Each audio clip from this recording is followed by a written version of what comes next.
ตั้งหน้าพันขยายให้กำลังป้องกันความสงบมีความเข้มแข็งขึ้นเทื่อละก้าวสบายดีท่านผู้ชมที่เคารพเพื่อนสหายนายละพลตำรวจที่ฮักแพงทุกๆทานขอต้อนรับทานเข้าสู่รายการเลี้ยงดูกำลังออกอากาศทุกๆวันจันทร์ตั้งแต่เวลา 8:30 ถึง 9:00 ทางสถานีโทรภาพป้องกันความสงบท่านผู้ชมทุกๆวันจันทร์รายการของพวกเรามันจะนำเสนอผลงานและเวียกงานการเคลื่อนไหวภายในกลุ่มใหญ่ภาราธิการท่านผู้ชมเวียกงานภาราธิการเป็นเวียกงานหนึ่งที่สำคัญจำเป็นและขาดบ่ได้ของกำลังป้องกันความสงบในการสุขยู่อำนวยความสะดวกสนองงบประมาณด้านต่างๆเครื่องอุปโภคบริโภควัตถุอุปกรณ์เทคนิคพาหนะหับไส้อาวุธยุทโธปกรณ์น้ำมันเสื้อไฟก่อสร้างปรับปรุงเคหสถานทำการผลิตธุรกิจยาปัวพญาตลอดฮอดเวียกงานบริการรักษาความปลอดภัยเพื่อเฮ็ดให้กำลังป้องกันความสงบเฮ็ดสำเร็จหน้าที่การเมืองในแต่ละระยะสำหรับระยะทำอิฐนี้แม้จะให้บรรณาธิการได้ไปรับชมบทการปฏิบัติหน้าที่เวียกงานวิสาเฉพาะที่พันกับการสร้างภาราธิการกับทีของกองบัญชาการป้องกันความสงบเมืองบาเจียงเจริญสุขแข่งจำปาสักรายละเอียดจะเป็นแนวใดนั้นเชิญบรรณาธิการไปติดตามรับชม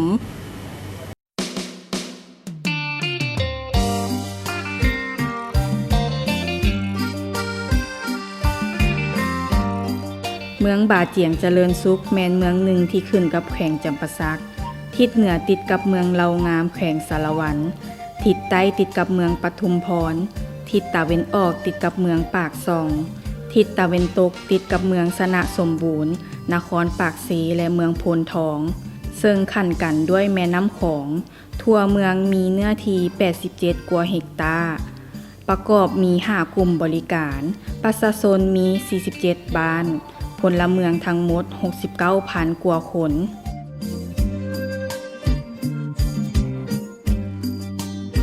กองบัญชาการป้องกันความสงบเมืองบาเจียงเจริญสุขแขวงจำปาสักมีภาระบทบาทสิทธิและหน้าที่เป็นเสนาธิการในขงเขตเวียกงานรักษาความสงบทางด้านการเมืองและรักษาความเป็นระเบียบเรียบร้อยทางด้านสังคมติดพันกับการเคลื่อนไหวเวียกงานก่อสร้างรากฐานพัฒนาชนบทตามทิศ3สร้างของพรรค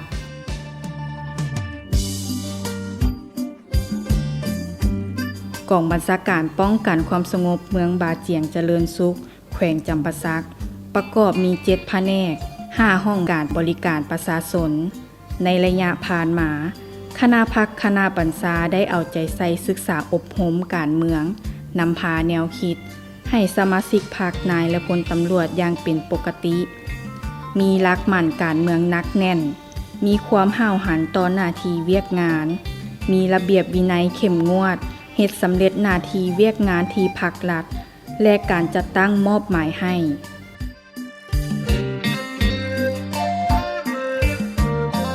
เวียกงานบริหารได้อำนวยความสะดวกด้านต่างๆให้แก่การเคลื่อนไหวเวียกงานวิสาเฉพาะอยู่ในกลุ่มกองพร้อมนั้นก็ได้ติดตามกวดกาบรรดาเอกสารสำนวนสำเนาเอกสารบ่ให้ตกเหี่ยเสียหายเวียกงานสัมมโนครัวและก่อสร้างรากฐานในทั่วเมืองประกอบมี5กลุ่มมี47บ้าน 14,000 กว่าครอบครัวได้ขึ้นทะเบียนสัมมโนครัว99ครอบครัวเปลี่ยนปึ้มใหม่640ครอบครัวออกบัตรประจำตัว 2,000 กว่าคนเวียกงานจราจรได้ลงโฆษณากฎระเบียบจราจร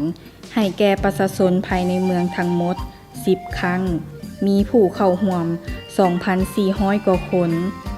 ใน1ปีผ่านมามีอุบัติเหตุเกิดขึ้นทั้งหมด200 กว่าครั้งมีพาหนะเปเพ400 กว่าคันมีผู้ได้รับบาดเจ็บ300 กว่าคน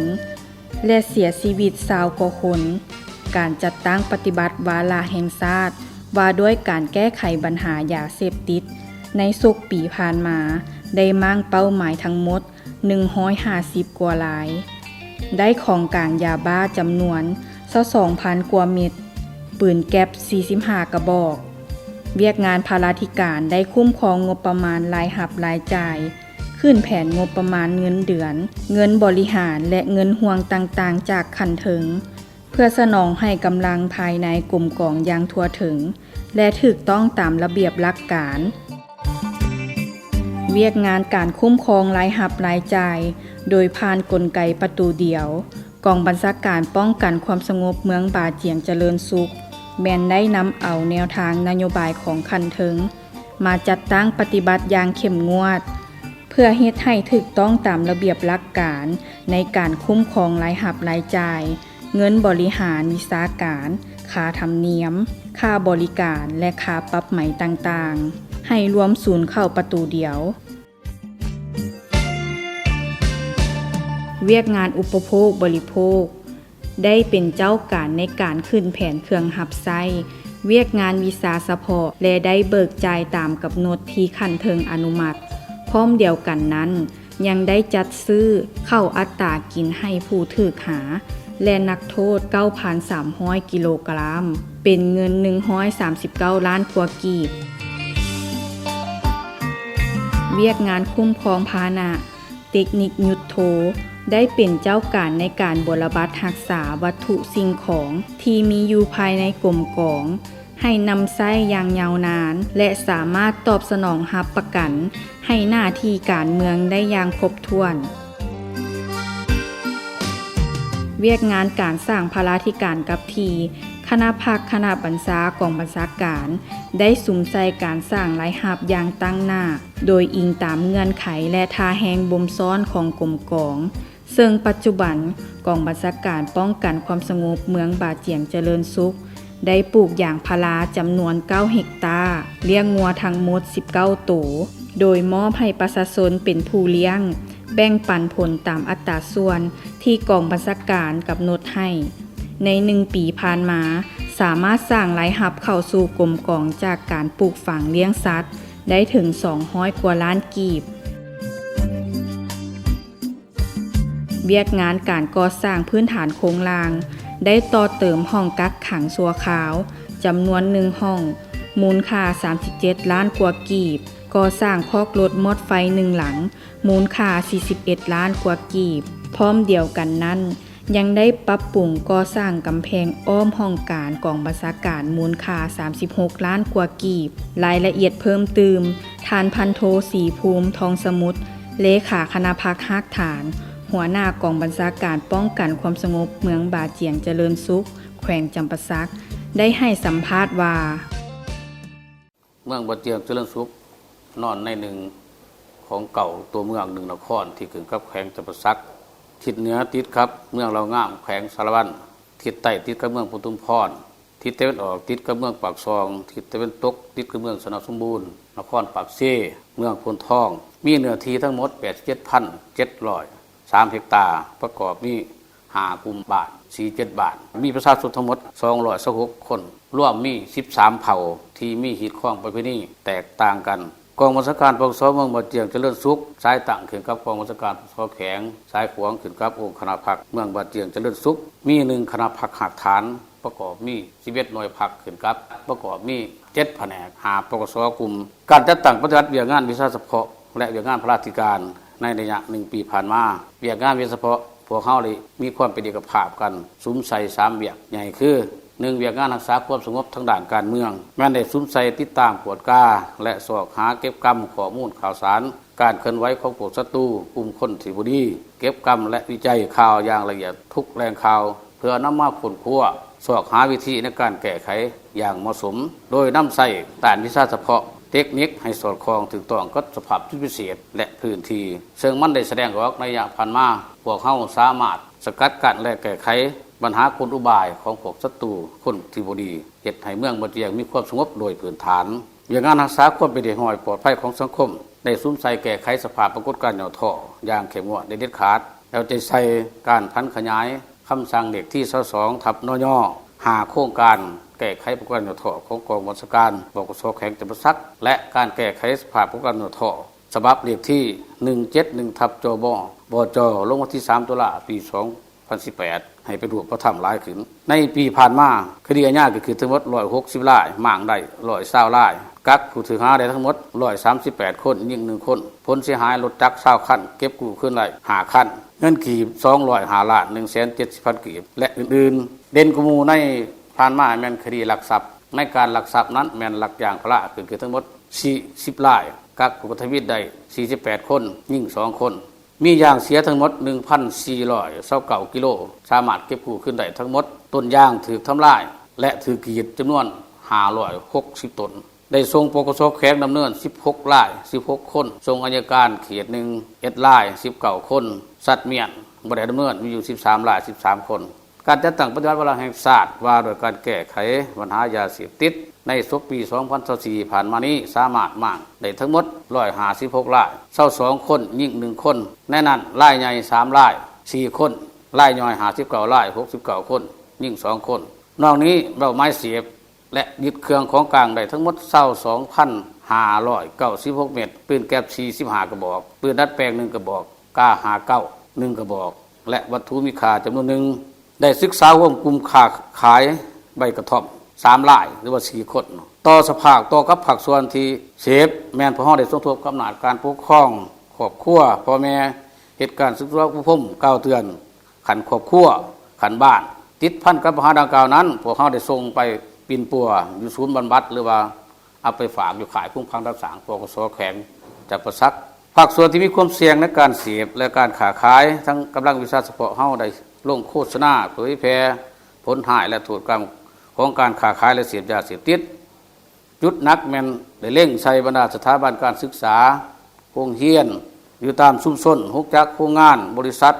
บ้านและอื่นๆเพื่อให้เขาเจ้าผู้เข้าใจผลหายและภัยอันตรายของยาเสพติดเทียบใช้ในปี2023ผ่านมานี้ในปี2024นี้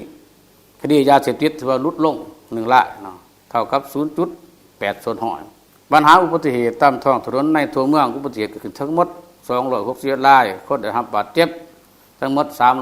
369คนยิ่ง98คนเสียชีวิต27คนยิ่ง7คนพาหนะประเภท447คันผลเสียหายทั้งหมด8ตื้อ737ล้าน342,000 กีบในนั้นแก้ไขขันพื้นฐาน82รายแก้ไขขันเมือง42รายส่งอัยการ1รายมอบให้แขวงดำเนิน33รายบ่ได้ดำเนิน37รายสัตว์เมียน1รายยังดำเนินอยู่65รายเทียบใช้ในปี2023คดีเพิ่มขึ้น44รายเท่ากับ 16.85 ส่วนห้อยเวียกงานอัคคีภัยในปีผ่านมานี้อัคคีภัยเกิดขึ้นทั้งหมด10ครั้งรวมมูลค่าเสียหาย5ตื้อ889ล้าน880,000 กีบเวียกงานคุ้มครองสมครัวและก่อสร้างหลักฐานโดยปฏิบัติตามคำสั่งก็คือข้อกำหนดของขันเทิงก็คือทิศทางแผนการของคณะพรรคคณะกองบัญชาการของพวกเฮาได้สูญใส่ซับซ้อนพนักงานวีซ่าเฉพาะลงประจำอยู่แต่ละกลุ่มบ้านเพื่อเฮ็ดเวียกงานวีซ่าเฉพาะติดพันกับการกวดกล้าและขึ้นสมโนครัวกลุ่มข้องการเลี้ยงติงและยกย้ายถิ่นฐานของพลเมืองให้เข้าสู่ระบบใน1ปีผ่านมาสามารถสำรวมในทั่วเมืองบัดเตียงเจริญสุขมีอยู่ 12,871 หลังคาเรือนมี 15,539 ครอบครัวพลเมืองทั้งหมด 62,562 คนยิ่ง 33,602 คนเรียกงานพระราชการแก้ไขชีวิตการเป็นอยู่เพื่อหาประกันให้การเคลื่อนไหววิชาเฉพาะให้มีความเข้มแข็งหอบด้านให้กลุ่มกองสามารถกลุ่มตนเองผลตนเองในนั้นเรียกงานพระราชการของพวกเฮาได้สูญใส่เรียกงาน1เพิ่มพูนปลูกฝังเลี้ยงสัตว์การจัดเก็บรายหัสเข้ากลุ่มกองปัจจุบันกองบัญชาการปปสเมืองพวกเฮามีสวนยางพารา1ตอนมีเนื้อที่9เฮกตาร์สามารถต่างรายหัสให้กลุ่มกอง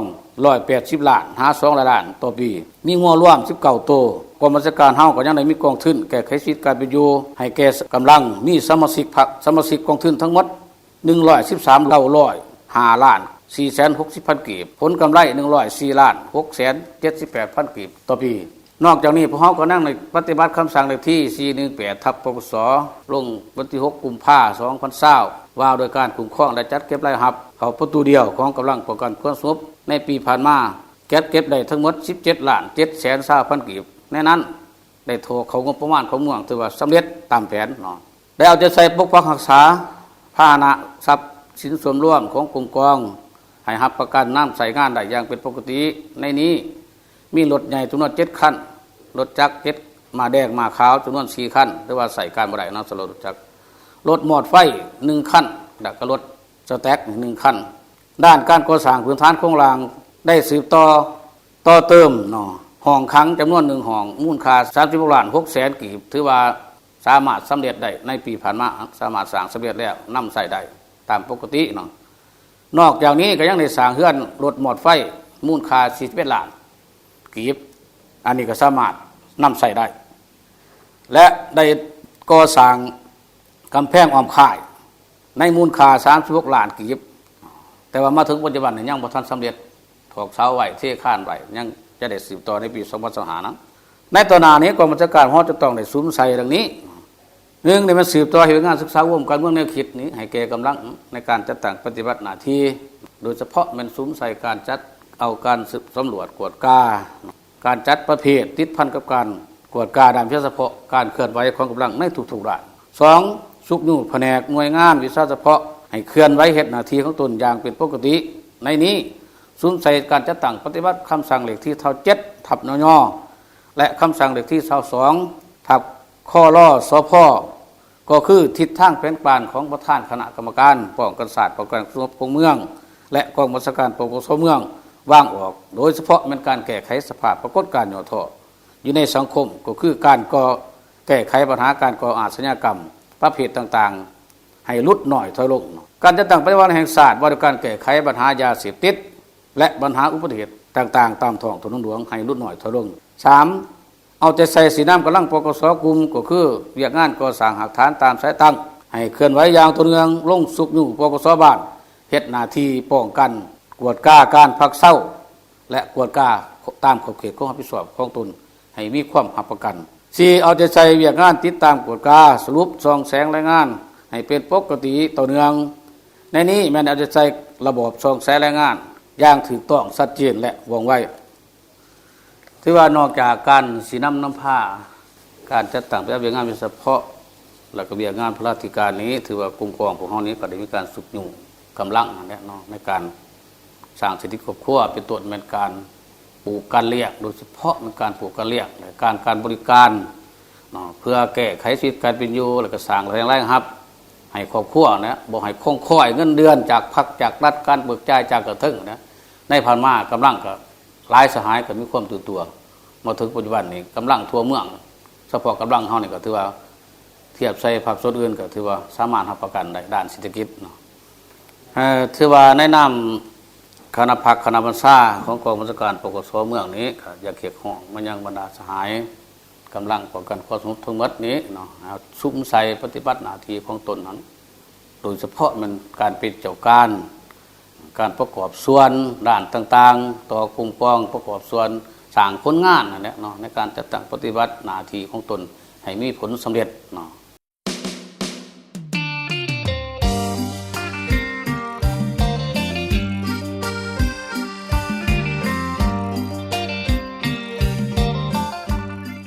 สำหรับทิศทางแผนการในต่อหน้าคณะพรรคคณะบัญชากองบัญชาการป้องกันความสงบเมืองบาเจียงเจริญสุขแขวงจำปาสักจะสืบต่อปกปักรักษาให้มีเสถียรภาพทางด้านการเมืองมีความเข้มแข็งทางด้านการจัดตั้งเพื่อเฮ็ดให้สังคมภายในเมืองมีความสงบเป็นระเบียบเรียบร้อยสืบต่อศึกษาอบรมการเมืองนำพาแนวคิดให้นายและพลตำรวจในกรมกองเสื่อมซึมต่อกับแนวทางนโยบายของพรรคระเบียบกฎหมายของรัฐและเฮ็ดสำเร็จหน้าที่การจัดตั้งคันเทิงมอบหมายให้สุมใส่การปลูกฝังเลี้ยงสัตว์ที่มีอยู่ให้มีการขยายตัวและได้รับผลผลิตหลายขึ้นกว่าเก่า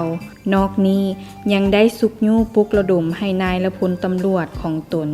นำพาครอบครัวสร้างเศรษฐกิจเพิ่มนอกวงการโดยอิงใส่ท่าแหงและความอาจสามารถของแต่ละครอบครัวที่มีเพื่อแก้ไขชีวิตการเป็นอยู่ของครอบครัวให้ดีขึ้นตามทิศพึ่งตนเองกุ้มตนเองและสร้างความเข้มแข็งด้วยตนเองเทอละก้าว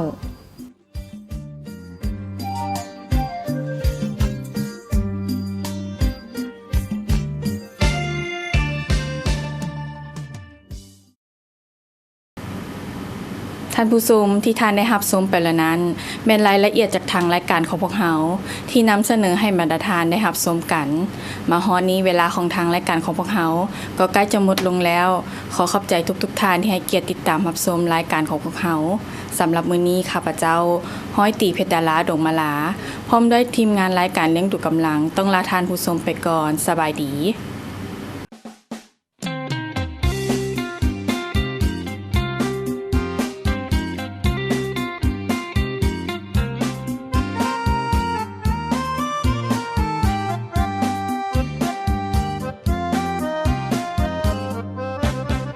ตำรวจพลาเบิ่งแย่งการกินอยู่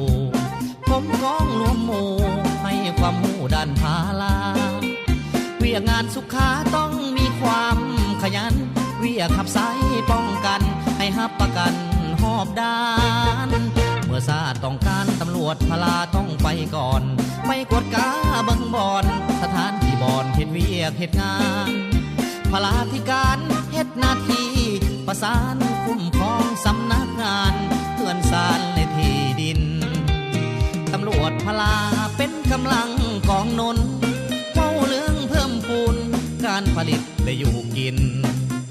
เวียกงานพลายังบ่จบสิ้นมีหน้าที่ปกป้องทรัพย์สินเพื่อพื้นเป็นดินเราให้